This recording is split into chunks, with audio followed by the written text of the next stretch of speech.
Zanelli, bem-vindos a mais uma live do blog Sintonia SP. A Lei Maria da Penha completou no dia 7 de agosto 16 anos.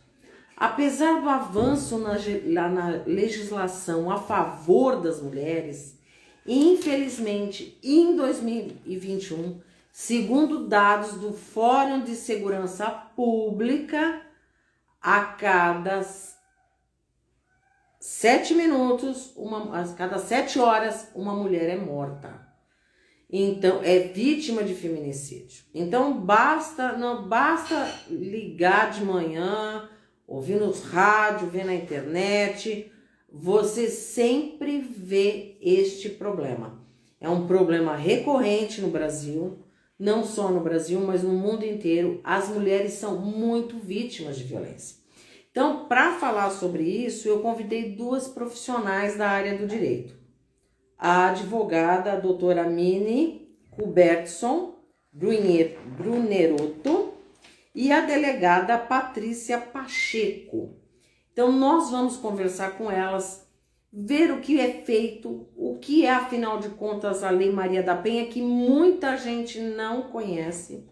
Então, e hoje nós vamos ficar 1 hora conversando sobre isso, né?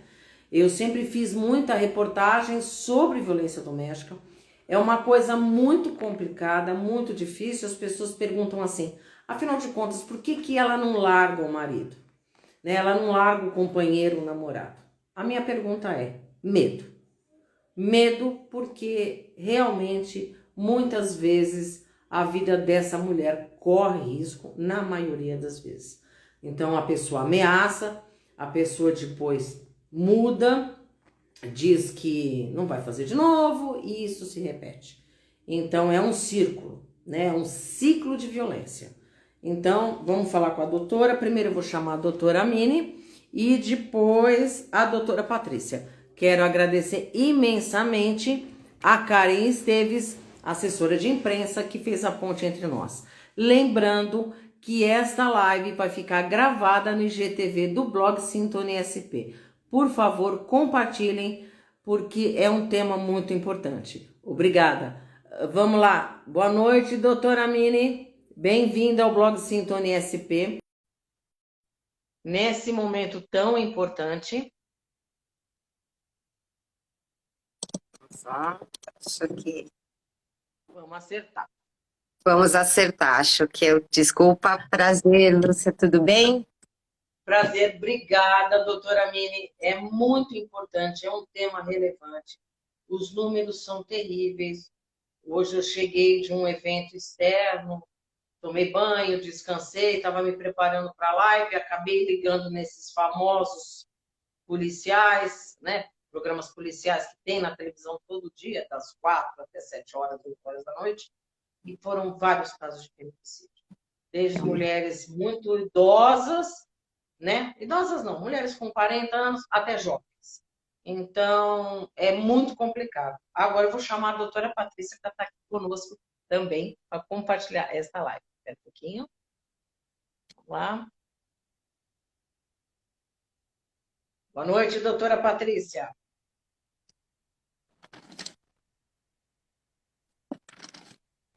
Vamos lá.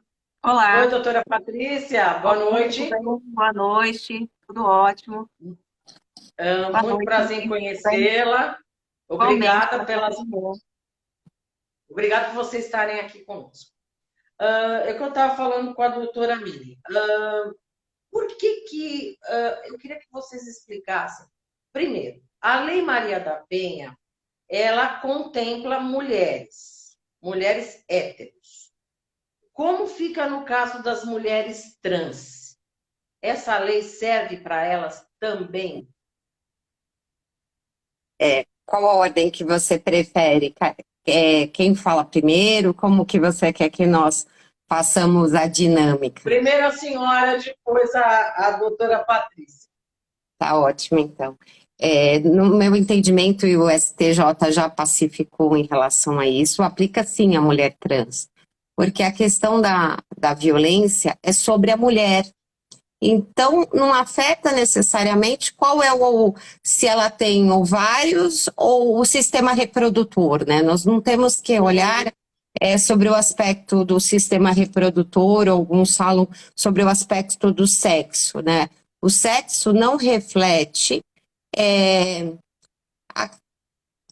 como nós podemos falar, o elemento subjetivo, como esta pessoa se sente. Então, se ela se sente, né, se ela é uma mulher, na verdade, o aparelho reprodutor dela nada influi.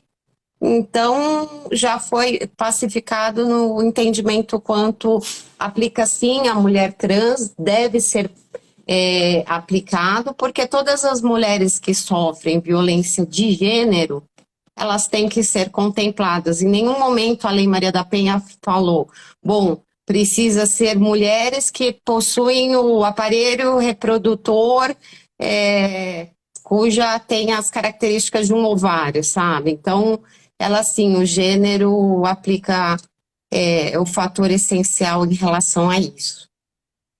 Eu acho que a doutora Patrícia deve ter mais experiência no tocante a isso, porque ela faz esse enfrentamento, acho que todos os dias, né? Então, doutora Patrícia, eu queria que a senhora falasse um pouquinho como é que está a questão agora das delegacias da mulher, né? Eu fazia muita reportagem sobre violência doméstica até 2019. Aí eu acabei me afastando profissionalmente, fui para outra área.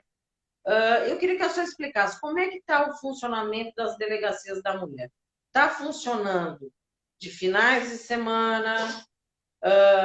Esses BOs podem ser feitos eletronicamente? Porque nós tivemos o problema da pandemia, que foi um horror, né? Foi quando as mulheres mais sofreram, porque elas estavam junto do próprio algoz, né? Elas estavam dentro de casa e não tinham como reclamar. Como é que foi durante esse período, doutora? Boa noite, Lúcia. Boa noite, Mini. Boa noite, ouvintes. Muito feliz pela oportunidade de estar participando dessa live, poder compartilhar aqui meus conhecimentos e as pesquisas que eu venho realizando desde a minha graduação em Direito a respeito da violência doméstica. Eu sou Patrícia Pacheco Rodrigues, sou delegada de polícia na Delegacia Eletrônica da Mulher, DDM Online, e estou doutorando em Direito pela Universidade 9 de Julho. O tema da minha pesquisa, desde o mestrado, é essa questão da violência doméstica. E no meu mestrado, eu abordei essa questão, né, Lúcia, a respeito aí da Lei Maria da Penha, e em especial essa questão que você fala da pandemia, nós tivemos uma legislação, né, adequando esse funcionamento, né, durante a pandemia do Covid-19, dos órgãos de atendimento à violência doméstica contra a mulher, como um serviço essencial que não poderia ser interrompido enquanto durasse estado de calamidade pública. Então, a Lei 14.022 que trouxe, né, em 2020, essas diretrizes. E, então, esse atendimento, né, não foi interrompido, como nós bem sabemos, inclusive, né, eu trabalhei inicialmente, né, anteriormente a essa minha lotação que eu estou agora, eu estava na Casa da Mulher Brasileira, que funcionou 24 horas, né, 7 dias por semana, durante, inclusive, o momento de isolamento social. E, então, foram também trazidas as novas diretrizes, né, pela delegacia eletrônica, com relação a registro de ocorrência pela via eletrônica, mas é importante frisar, né, que hoje, então, nós temos, além, né, da Casa da Mulher Brasileira, com funcionamento 24 horas, nós temos outras unidades policiais. Ao todo aqui eu trouxe, são 9 delegacias, né, no total que nós temos na capital, e em funcionamento 24 horas, nós temos aí, na capital interior, nós temos a segunda DDM da saúde, né, no Zona Sul, a quarta Freguesia do Ó, Zona Norte, quinta Tatuapé Leste, sexta Campo Grande, Santo Amaro, sétima Itaquera, oitava São Mateus. E no interior nós temos a segunda DDM de Campinas, a DDM de Sorocaba, de Barueri e de Santos.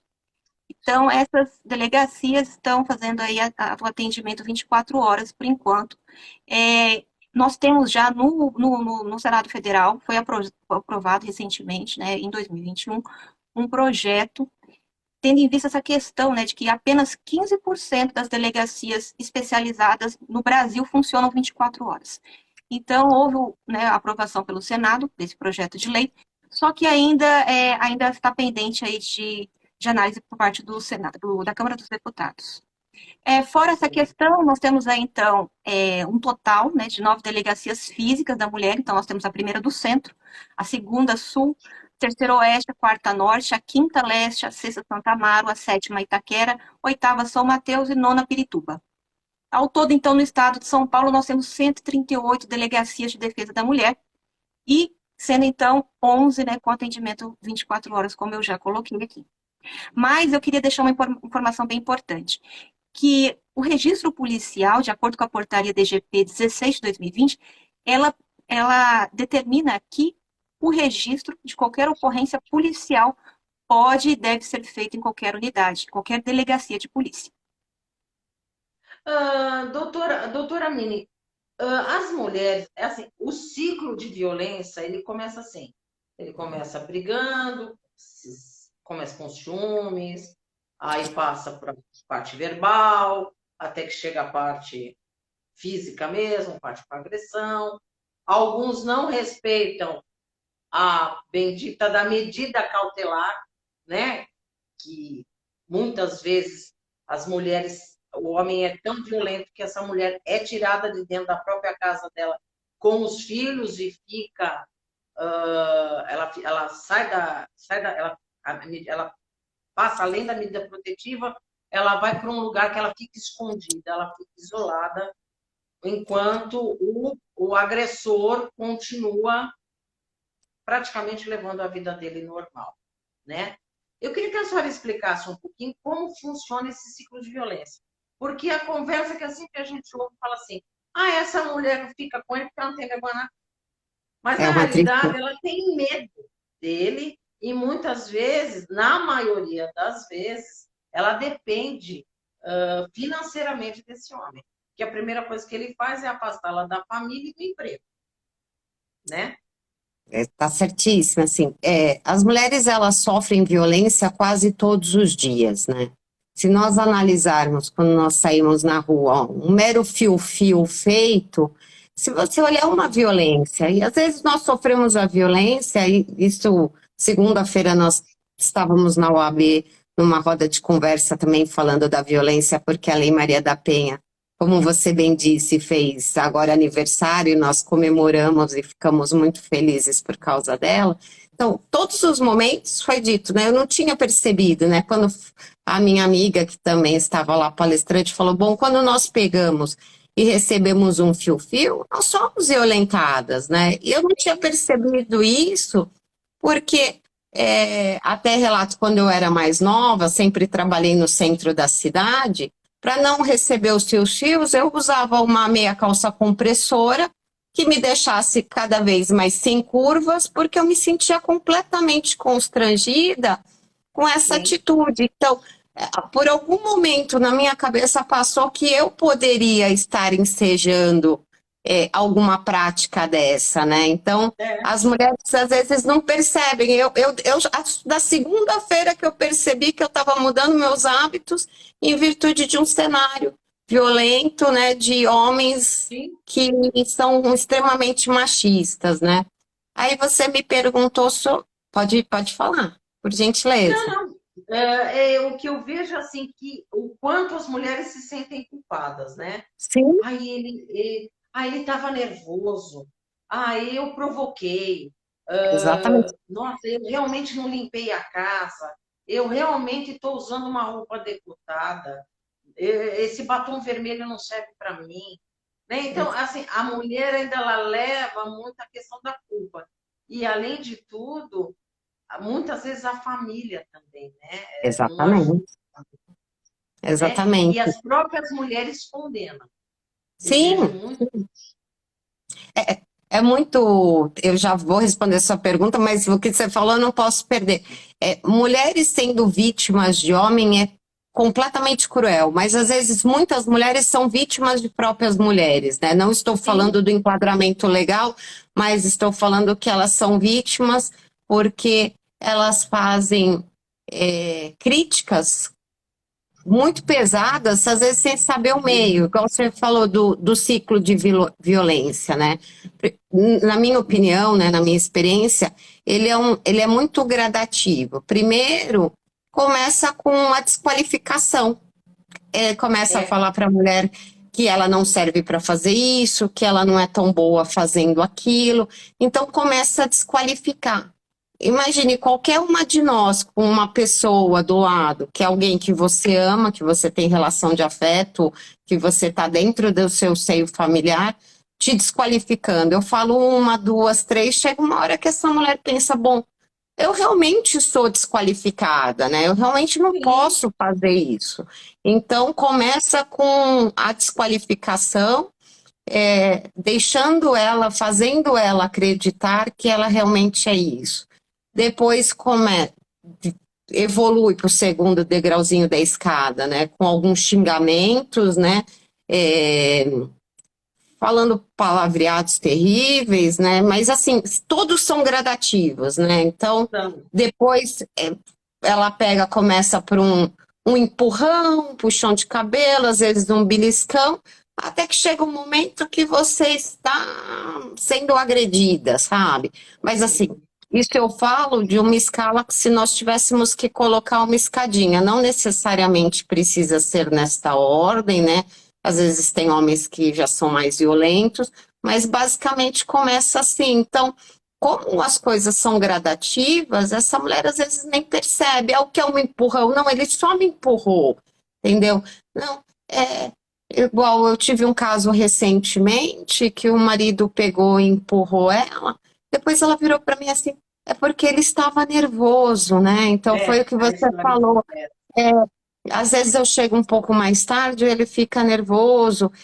Não, ele fez isso porque essa coitada dessa mulher, o marido tinha várias outras mulheres, né, fora do casamento, e ele pegou, e quando o relacionamento ela descobriu que não estava, que ele estava traindo ela pegou e foi falar com ele. Ele tentou jogar a culpa do relacionamento estar ruim para ela, né? Então a culpada era ela, não ele, entendeu? Eles começaram lá a discutir porque ela falou que não dava mais o casamento e ele empurrou. Então ele ficou bravo comigo porque eu não queria mais permanecer casada com ele. Não, já tinha começado esse degrauzinho de ciclo de violência, né? Sim. Então, às Ele vezes, atraía também, né? Agora, exatamente. doutora, por que tantas mulheres têm medo de ir numa delegacia? Eu vou falar baseado das experiências que eu convivo, né? Uhum. Primeiramente, né, do mesmo jeito a gente tem eu não sou psicóloga, mas a gente acaba estudando que tem a síndrome da mulher agredida. Então o homem começa a tratar ela tão mal, que qualquer pequeno gesto de carinho, gratidão, ela acha assim, ela tem esperança que ele também vai melhorar, né? Que as coisas vão melhorar. Então aí foi ruim comigo segunda, terça, quarta. Mas na quinta-feira ele chegou tão amoroso em casa, ele fez um gesto de carinho, né? E eu tenho essa esperança, daí com esse gesto de carinho ela tem uma esperança que vai melhorar, né? Além disso, nós também temos critérios patrimoniais, né? Porque muitas Sim, dessas mulheres, é, elas não têm condições financeiras, de repente, de ir para um outro lugar, né? Para onde eu vou, né? Então, por isso que essa conversa que nós estamos tendo também é importante, porque nós podemos divulgar para elas que existem, né, casas de acolhimento, quais são os meios que elas podem procurar, em virtude e as demais providências que pode se fazer. Então, deixa eu só voltar lá.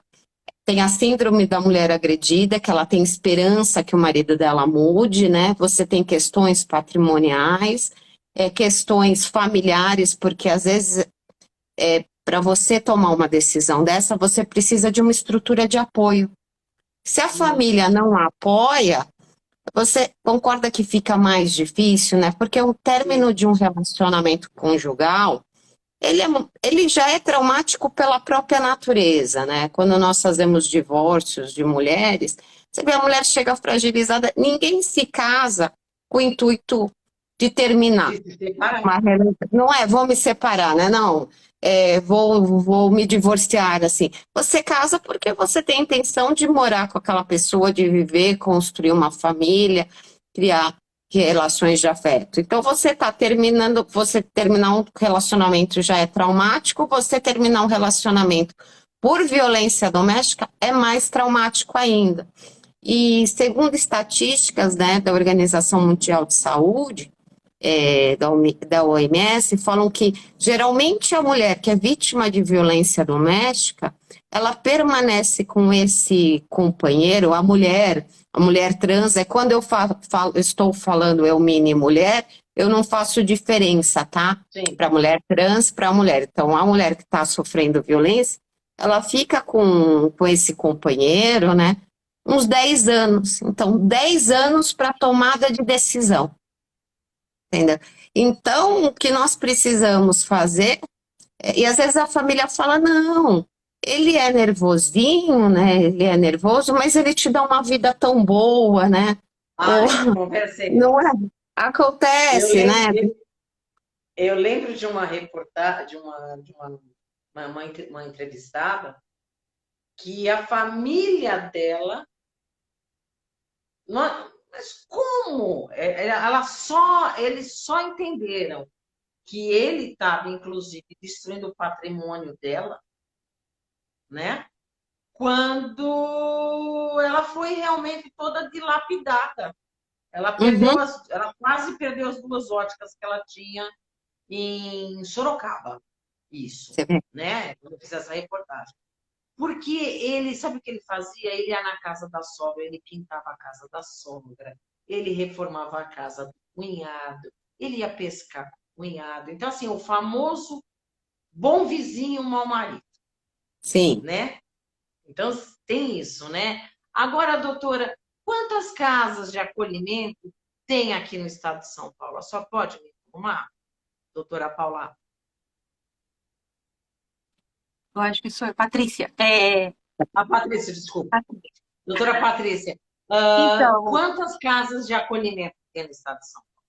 E então, quando uma mulher vai para uma casa de acolhimento? a questão é a seguinte: quando a mulher é atendida, ela faz o registro da ocorrência, né, na delegacia, aí as próprias delegacias, em especial as DDMs, né, elas têm Uhum. um cadastro da rede de apoio, e aí, de acordo com o número de vagas dessa rede de apoio, ou então por parte da prefeitura, né, ela é direcionada para esse local para permanecer aí, né, livre, né, das agressões e ter esse afastamento do agressor de uma forma mais efetiva e mais imediata. E na Casa da Mulher Brasileira em especial, em São Paulo, nós só temos uma Casa da Mulher Brasileira, né? Nós temos Onde ela fica, a Casa da Mulher Brasileira, doutora? aqui fica no Cambuci. Está no Tá. Cambuci, tá? Essa Casa da Mulher Brasileira, então, ela funciona 24 horas por dia, presta serviços integrais humanizados às mulheres vítimas de violência, e ela é a oitava no nosso país. Uhum. Quanto à questão do isolamento social, a gente percebeu que houve, então, essa necessidade de um melhor, né, direcionamento, né, para essas mulheres, e Opa, travou. abrigo. Então, na própria Casa da Mulher Brasileira, que em São Paulo, nós temos o abrigo especializado, em que a mulher recebe lá mantimentos, né, para se manter, né, a alimentação, ela pode ficar acompanhada dos filhos, ela se mantém, durante um determinado período que é analisado pelas assistentes sociais que estão lá na casa. Sim. Então, Agora, a minha pergunta para a senhora, doutora Patrícia, é por quê? A mesma pergunta que eu fiz para ela. Para a doutora Mini, por que, doutora, as mulheres ainda têm uma certa resistência de ir na delegacia? Só então vão mesmo quando a coisa vai, daquele jeito. Elas estão machucadas, ameaça, revólver, tiro, essas coisas. Então, desde o início, né, da pandemia do Covid-19, nós tivemos aí crescentes preocupações com essa questão da violência contra meninas e mulheres. Elas passaram a ficar mais tempo em casa com seus agressores e muitas vezes elas não tinham acesso a serviços públicos e redes de apoio. E isso, então, exigiu uma atuação, né, cada vez mais frequente da polícia. Então, a polícia esteve aí presente, né, como um serviço ininterrupto, um serviço essencial durante esse período todo de pandemia. E isso, então, veio reforçar, né, essa ideia de que não apenas as unidades especializadas precisam, né, um melhor atendimento a essas questões de situação de violência, mas sim todo o efetivo policial que tem que estar capacitado, melhor especializado, porque nós sabemos, né, a complexidade que tem a violência doméstica e a questão é essa, pode fazer com que uma mulher, né, chame a polícia, peça por socorro, e depois, logo, né, logo mais, né, como bem a Mini colocou, você também, né, ela acaba desistindo, né, de dar prosseguimento nessa denúncia, nessa queixa, muitas vezes por medo, por culpa, vergonha, ela tem receio, às vezes, muitas vezes, os familiares, eu tive um caso especial, em que a mulher, ela, né, ela sofreu violência doméstica, ela fez a denúncia, né, a queixa, né, na delegacia, só que aí depois, né, nesse ciclo de violência, como vocês muito bem explanaram aqui, ela teve aquele momento de recaída, que teve um momento de romance, que o homem ele retorna, né, né, uma postura com afetividade, né, e aí nessa situação ela veio a retirar a queixa, né, e retornou à convivência, também tinha filhos, toda aquela dificuldade financeira, que ela nunca trabalhou, sempre foi dependente do marido também. E aí essa mulher, quando retornou, voltou ao ciclo de violência, só que como ela tinha pedido o apoio dos familiares, ela, nessa segunda situação, que retornou a violência, né, com o marido, ela se sentiu envergonhada de pedir o apoio para a família. Então, ela continuou, ela não tinha mais ninguém, não tinha apoio, não tinha também o conhecimento, né, da possibilidade. E eu também, quando eu tive conversa com ela também me disse que ela tinha uma certa, além de falta de conhecimento, também ela tinha insegurança, porque ela não sabia da efetividade, se realmente ia ter possibilidade de ele ser preso, porque realmente se ela ia ter condições de se restabelecer financeiramente, se tinha essa rede de apoio. Então, eu acho que é isso que falta, e que está muito presente nos casos, é isso, a falta do conhecimento da rede de apoio, né, que tem com relação a essa violência doméstica, que facilita e que propicia a mulher a sair desse ciclo de violência. Isso que eu acho que é importante a gente deixar claro aqui. E aí, nesse caso em especial, essa mulher, quando eu perguntei para ela, eu falei assim, mas então, por que você resolveu, então, dessa vez, que é o que, no caso, foi uma prisão em flagrante que eu efetuei, na primeira delegacia da mulher. Ela disse para mim que ela só só chamou a polícia naquele dia porque doeu demais, as agressões saíram do controle. Ela falou que ela sentiu uma dor, assim, inexplicável, porque ele estava batendo nela com uma corrente de cachorro, né, essa corrente. E aí ela estava lá com a sedícia, né, com as marcas das agressões e tudo mais. Então, para você ver o nível de envolvimento, né, que a mulher fica, né, diante desse cenário da violência doméstica, né, inclusive, né, como a Benjamini colocou, por questões psicológicas, né, que a gente não, que nós não, né, profissionais do direito não conseguimos precisar isso, né, mas aí nós temos, né, os laudos avaliativos, agora com esse novo tipo penal da violência psicológica, né, que vem trazer essa inovação e essa necessidade aí de implementação dos processos judiciais, né, da equipe multidisciplinar atuando nos casos, que é muito importante para nós podermos precisar e analisar, né, essa questão da violência que a mulher sofre, a violência psicológica. Então, esse caso em especial, assim, foi bem interessante para mim na minha experiência profissional, porque para saber o nível de envolvimento que essa mulher fica, né? E aquele dia também, assim, ele saiu do controle. Ela deixou de fazer atividades, né? Era um caso de violência de gênero mesmo, né? Verdadeiro, em que a mulher ela era tratada dentro de casa, em que ele determinava atividades que ela tinha, por exemplo, ela tinha que acordar e ligar o banheiro, o chuveiro para ir tomar banho. Senão, aí ela tinha que depois secar o banheiro. Então, assim, ela falou que ela ficou apanhando durante o dia inteiro porque ela, em algumas atividades, ela não conseguiu realizar essas atividades que ele determinava, porque ele estava batendo com essa corrente nela e ela acabou se sentindo debilitada. E tinha até situações que ela me relatou que ela quando ela não fazia as atividades que ele determinava, ela tinha que dormir fora de casa, na casa do cachorro. Então, para você ver. Que E assim, e que essa mulher ficou horror! anos. E essa mulher ficou anos, entendeu? Nessas condições psicológicas. Então, desacreditada pela família, né? Desacreditada pelo sistema, né? Pelo sistema de rede de atendimento, que ela não tinha conhecimento e também não tinha essa confiança, né? De que realmente ela ia ter essa possibilidade de sair desse ciclo de violência e resgatar a sua vida e resgatar a sua inteireza aí, né, nas suas atividades. Agora, a pergunta que fica para as duas.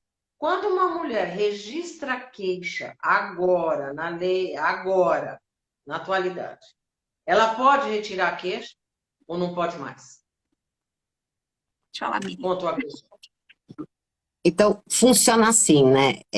Existem casos, por exemplo, eu vou lá na delegacia, né? Falo, olha, sou vítima de violência doméstica. Aí eu vou falar bem passo a passo, de uma maneira bem tranquila, porque de repente meu objetivo não é usar palavras técnicas, mas eu gostaria que, eu não sei, o público é diversificado, né? Então, eu gostaria muito que eles entendessem o que eu estou falando. Então, você chega lá, chega perante a delegacia, eles vão perguntar, me conta, o que aconteceu? Você faz o relato dos fatos. Aí, se você pega e fala, bom, a violência, nós sabemos que nós temos a violência psicológica, né, vários graus, a física, a patrimonial, e daí nós vamos assim.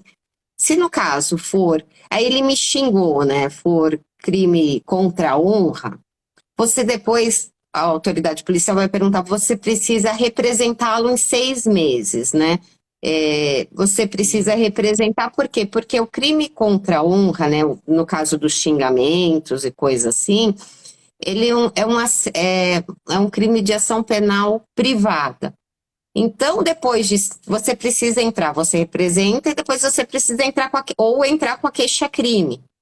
Entendeu? Então, nesse caso, a autoridade policial, mesmo que ela quiser dar continuidade, ela não pode, entendeu? Mas se com a Lei Maria da Penha, vamos supor, não estamos tratando de crime abrangido pela Lei Maria da Penha. Eu estou andando na rua, uma outra mulher vem e puxa meus cabelos, né? Daí da lesão corporal de natureza leve. Se eu não representá-la, esse crime não vai para frente. Então, eles não vão dar continuidade. Mas quando o crime está abrangido, vamos supor hipoteticamente, né, que meu companheiro pegue e pratique um crime de lesão corporal de natureza leve. Nesse caso, eu não posso mais, uma vez que eu levo a notícia, né, para a autoridade, notícia crime para a autoridade policial, eu não posso mais retirar a queixa, né? O que acontece, né? Então, depende, na verdade, depende do tipo de violência, né? Se a violência, ela precisa, a autoridade policial fala, você se arrependeu, Mini? Ah, mas eu não posso deixar de dar continuidade. Mas, geralmente, quando nós estamos falando de crimes contra a honra, eu posso não dar prosseguimento se eu não representar. Agora, minha pergunta é para as duas. Primeiro, para a doutora Patrícia. Doutora Patrícia, existe a medida protetiva. O homem tem que ficar, ele não pode aparecer no trabalho da mulher, ele não pode ir na porta da casa, ele não pode isso, ele não pode aquilo. Por que os homens ainda não respeitam a medida protetiva? E depois acaba virando assassinato, coisas mais graves, né? Como um assassinato. Por que Então, isso ainda? nós temos um problema com as medidas protetivas ainda presente, né? As medidas protetivas, a gente tem um problema da questão da falta de informação a respeito do que são as medidas protetivas, para que elas servem.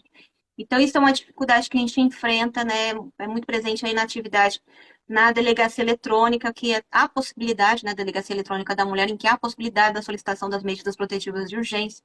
E muitas vezes as mulheres preenchem um formulário de solicitação de medida protetiva e elas não sabem, né, o que elas estão solicitando, né? E aí nós temos um problema ainda grande de desinformação.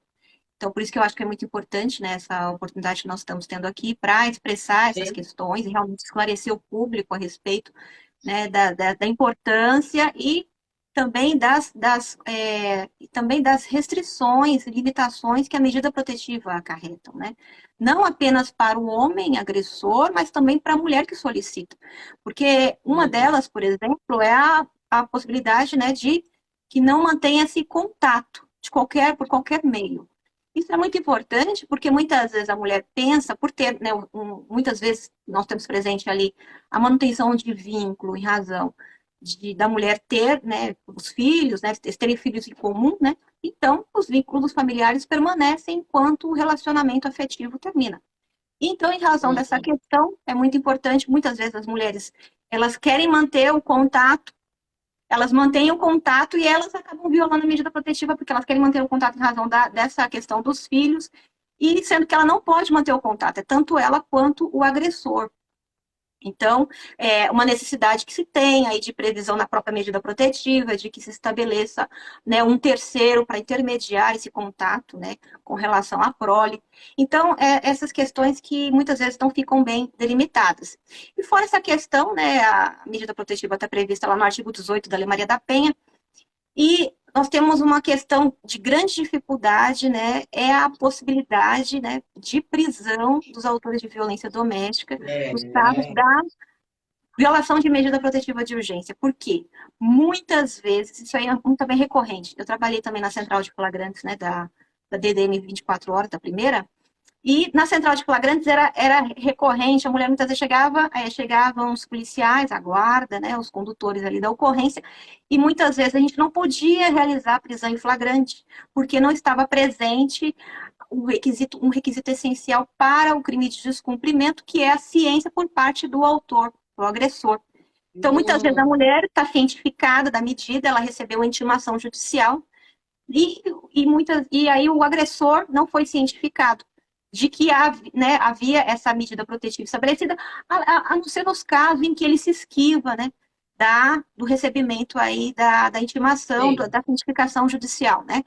Então, muitas vezes, isso aí é um grande problema que nós enfrentamos aí no plantão policial, mas que eu acredito, né, de acordo com uma implementação recente que nós tivemos, aqui em maio de 2019, a Lei 13.827, essa lei determinou, né, que houvesse, então, um cadastro por parte do Conselho Nacional de Justiça de um banco de dados para manutenção aí das medidas protetivas de urgência. Ainda não foi implementado, ele vai funcionar, acredito, né, na mesma sistemática do Banco Nacional de Mandatos de Prisão, então acredito que vai ser nesse formato, mas ainda não está implementado, e aí nós, dependendo da pesquisa, nós fazemos consulta aos sistemas judiciais, aos sistemas policiais, para tentar, né, na tentativa aí de verificação se esse autor foi ou não intimado para a realização dessa prisão. Então ainda tem esse cenário de dificuldade. Isso é complicado. Agora é uma questão que é para se pensar, tal. A mulher sofre agressões físicas violentas, este homem ameaça, mas os filhos não são impedidos de ver esse pai. Por que que não pode fazer isso? É, Porque se cê- ele é um pai, porque assim, ele pode utilizar as crianças, porque eu vejo muito caso de que a mulher foi entregar a criança e o filho, para esse pai ficar um final de semana que, segundo a lei, ele tem direito, né? E essa mulher é agredida, essa mulher é morta. Eu vi um caso uma vez de uma mulher que, inclusive, bateu nela. Foi não só ele, como também a companheira atual dele, né? Então, por que que não se pode impedir esse homem de se aproximar dos filhos? Quando há um caso, por exemplo, eu tive um caso que eu fiz a reportagem, a mulher foi parar no hospital, ele quebrou o maxilar dela e 4 costelas. entendi. É, vamos lá, né? A situação é assim, quando você chega lá na delegacia, você relata a historinha, né, o que aconteceu com você, e eles te dão um formulário para você preencher que também fala. Ele utiliza bebida alcoólica, ele faz isso e tem esse formulário. Dentro desse formulário pergunta se tem filhos, etc, etc. E se o agressor, né, ele agride somente a mulher ou se ele também já agrediu os filhos, etc. Porque às vezes são duas coisas distintas. Ele agride a mulher, porém trata muito bem aos filhos. Aí você pega, eles analisam, você preenche os formulários, conta, você fala se deseja ou não pedir a medida protetiva de urgência, né? E aqui eu posso só fazer um parêntese, porque eu acho isso muito importante, e às vezes as mulheres não sabem. Se por acaso você é mulher, você está sendo vítima de violência doméstica e você não possui renda ou sua renda é inferior, não consegue fazer a manutenção da sua casa, se você vai na delegacia e pede a medida protetiva, você pode relatar para a autoridade policial que você não tem condições financeiras de se manter sozinha. Que o dinheiro deste homem complementa a sua renda, sabe? Inclusive, se ele tiver carteira registrada, ou mesmo você deixando isso bem claro, até se você tiver algum documento probatório que te ajude como prova, na hora que a delegada de polícia estiver fazendo, né, a medida protetiva, né, o boletim de ocorrência, vai ser remetido para o juiz pode e deve arbitrar, né, dentro, se tiver provas o suficiente para corroborar o que a mulher está falando, deferir alimentos provisionais. Então, por exemplo, ele pega, o juiz defere que ele saia de casa, né? Às vezes você pode pedir, ó, já separação de fato. Bom, ele é agressor, ele tá me batendo, eu não quero mais ficar casado com ele. Entendeu? Além disso, eu preciso, daí dentro você menciona quais são as suas necessidades nesse formulário, você pede os alimentos, porque daí o que acontece? Essa mulher, se esse homem for registrado, o juiz já arbitra, ele pode até arbitrar o desconto em folha de pagamento. Então, essa mulher, daí isso é muito bacana, né? Só que às vezes a pessoa não sabe, e daí depois alguns falam, não, mas ela recebeu um formulário. Só que assim, ela acabou de sofrer, ela apanhou, né? Sabe lá Deus a situação que essa mulher tá. Seja lá como a aparência dela física, se ela tá muito ou não muito lesionada, a cabeça dela, ela não tá bem.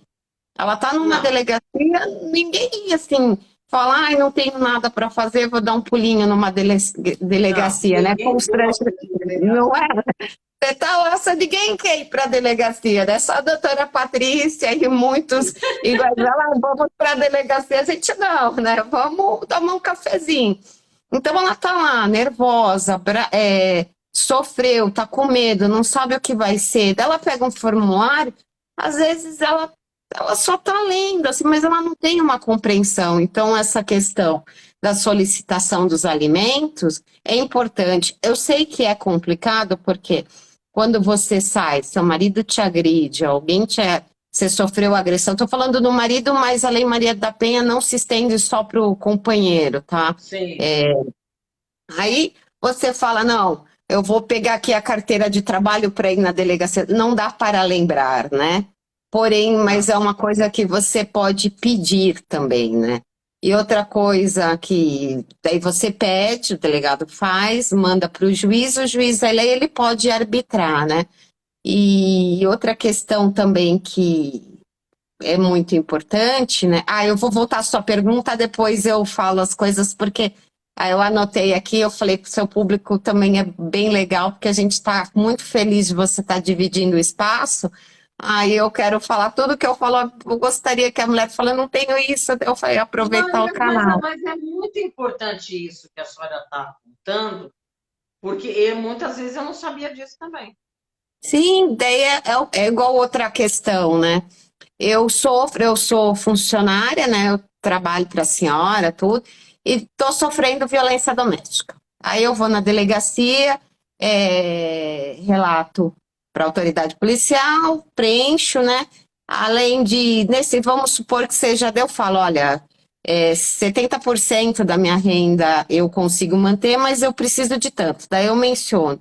Mas o que eu quero dizer é, eu sou funcionária de alguém, eu tenho carteira assinada.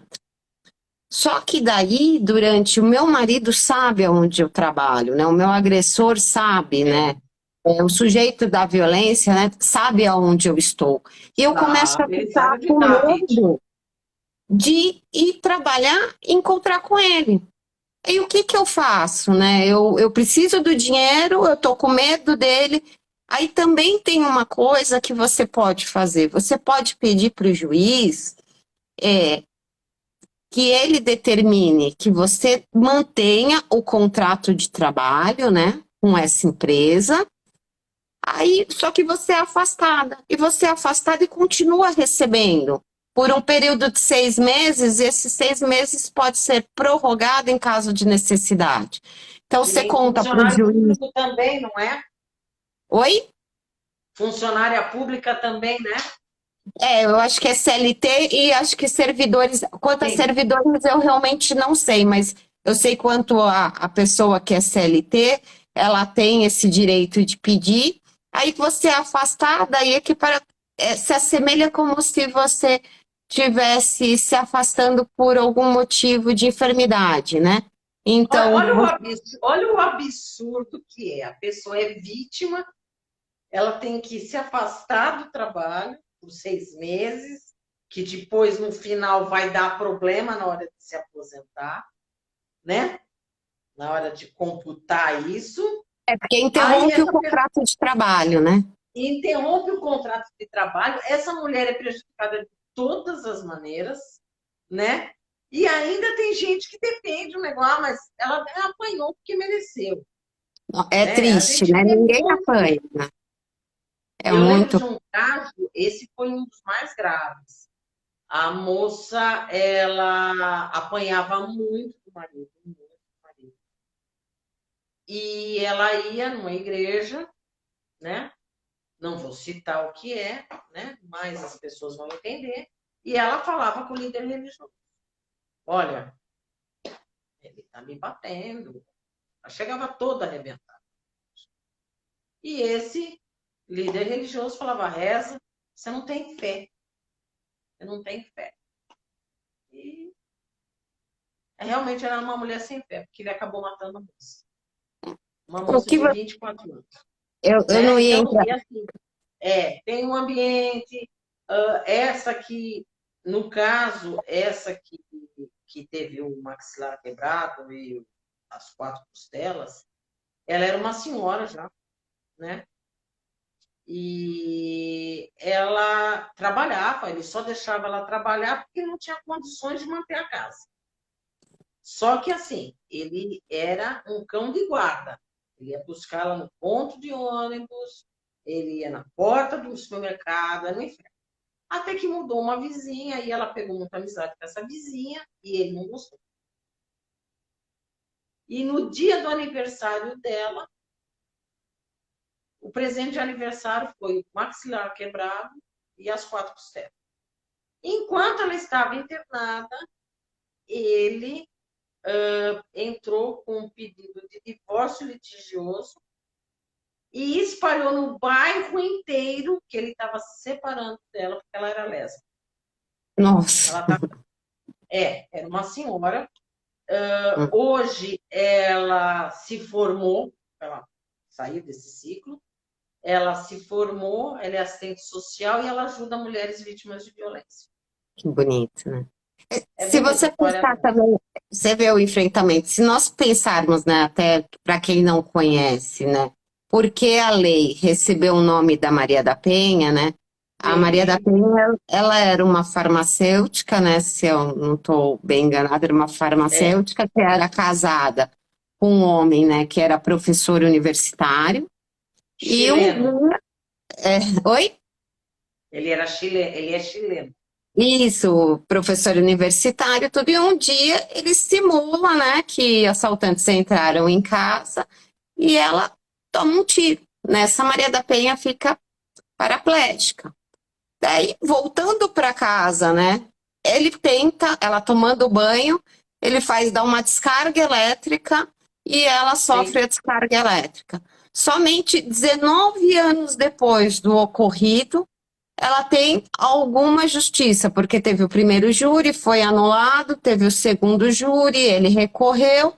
Quando, felizmente, né, ele recorreu em liberdade todo esse período, quando felizmente ele foi preso, esse homem ficou preso 2 anos.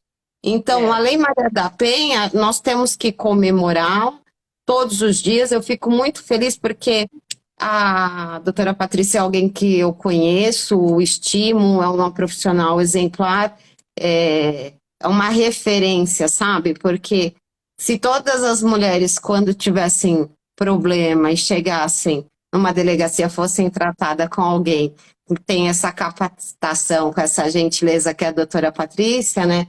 Apesar que eu não tenho o que reclamar, mas ela é especial porque eu gosto de todas as qualificações dela, é uma referência, assim. É uma felicidade, porque são pessoas que fazem o que gostam, estão preocupadas com as mulheres, né? Elas estão preocupadas, elas te dão um acolhimento.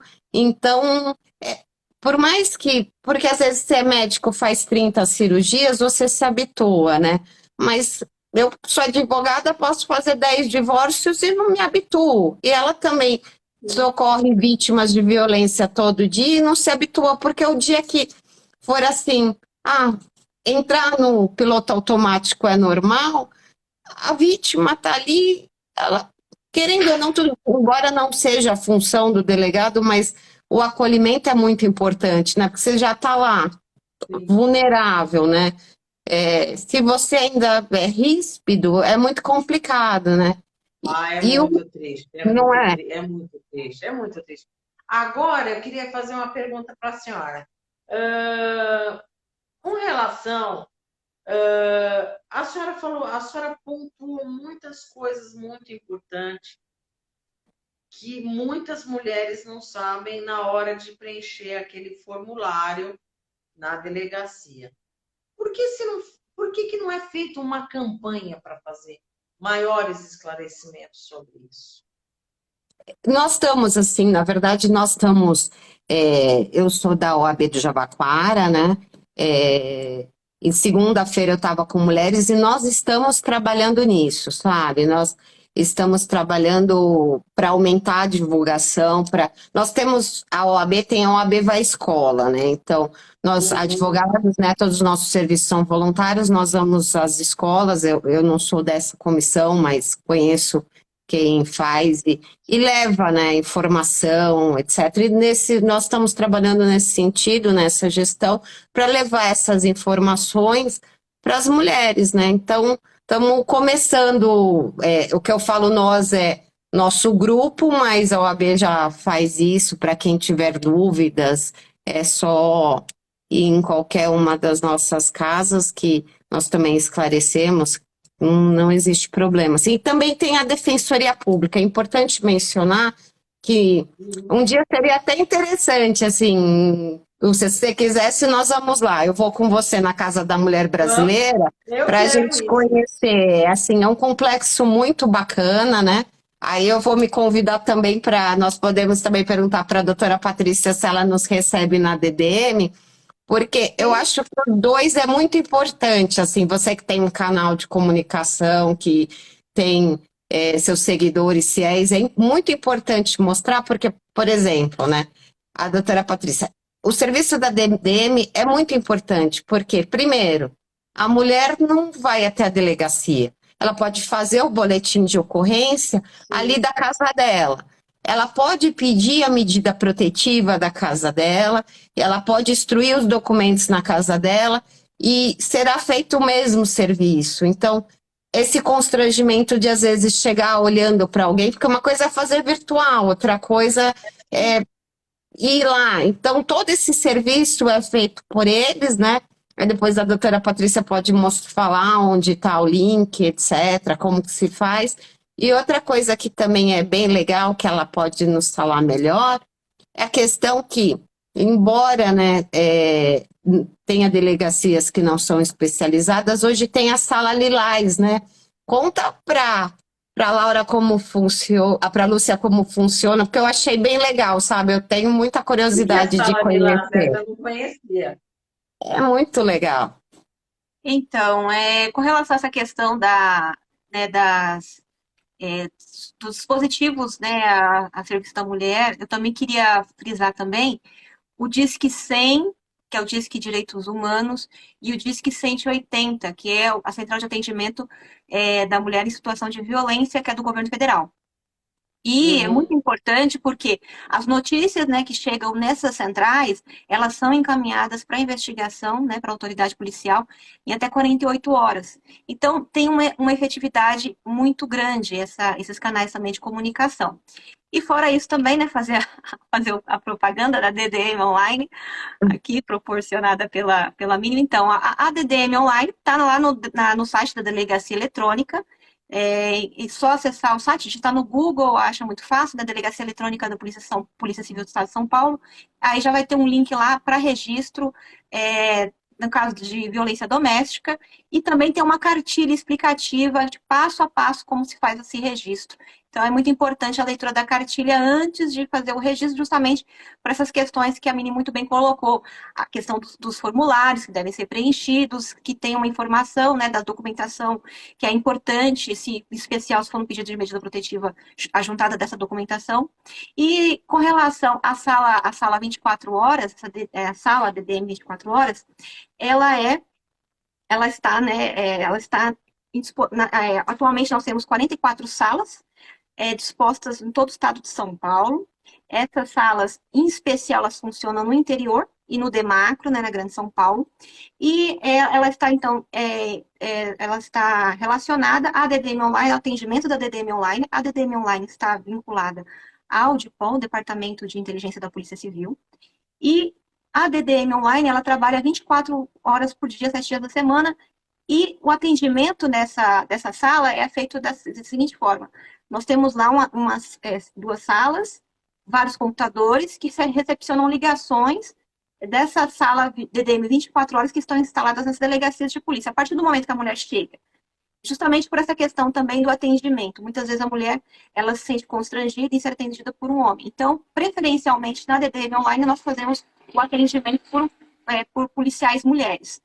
Então, a mulher, muitas vezes, ela vai ser dada essa opção para ela, né, na delegacia, e ela conversando com o delegado, com a autoridade policial, até mesmo com os policiais, fazendo a opção, ela vai para essa sala tem uma câmera, tem o acesso à internet, computador, e a gente recebe um chamado lá na central, né, na DDM Online, e nós realizamos, então, o registro do boletim de ocorrência, solicitação das medidas protetivas, e é como se fosse um atendimento até que presencial, vamos dizer assim, né? Porque ele funciona de uma forma síncrona, né? O atendimento ali online, no momento que a mulher está na delegacia, e nós estamos fazendo um atendimento lá na DDM Online. Então, é um atendimento diferenciado. Mas são algumas unidades apenas que têm ainda esse serviço, como eu coloquei 44, por enquanto, em especial interior e Demacro, né, Grande São Paulo. Agora, a pergunta é para a doutora, para a advogada. Doutora Mini, quem pode denunciar o agressor? Só a mulher agredida? Pode ser o filho, o pai, o cunhado, o vizinho? Quem pode denunciar o agressor? Eu vou colocar o meu ponto de entendimento, tá? Eu entendo que, por exemplo, a gente falava que briga de marido e mulher, ninguém mete a colher. Mudou isso. Nós temos que meter, entendeu? Se nós sabemos que a pessoa está sendo vítima de violência, nós temos o dever e a obrigação de levar a informação para a autoridade policial, entendeu? Falar, olha, estou sabendo, eu ouço, né? Vamos supor que eu morasse num condomínio, né? Que é um apartamento. Eu escuto toda noite a mulher gemer, a mulher gritar, a mulher pedindo socorro. Eu vou pegar, cruzar os braços e falar: esse não é meu problema. Não, é meu problema porque alguém está em condição de vulnerabilidade precisando de ajuda. Então, eu entendo que qualquer pessoa pode ligar, né, para a polícia militar, ou levar notícia clínica, olha, está acontecendo isso, daí cabe à autoridade policial verificar os fatos, né, etc. Lógico que ninguém deve levar nós devemos levar com senso de responsabilidade, né? Nós não podemos, você imputar qualquer ato, né, para uma pessoa que não seja verdadeiro, né? Você leva ao fato que, além de ser terrivelmente prejudicial à pessoa, também é crime, né? Denunciação caluniosa é crime. Mas eu entendo que você, verificando, até o síndico, por exemplo, modificou isso, o síndico verificando, ele tem a obrigação também de levar ao conhecimento da autoridade. Doutora, eu vou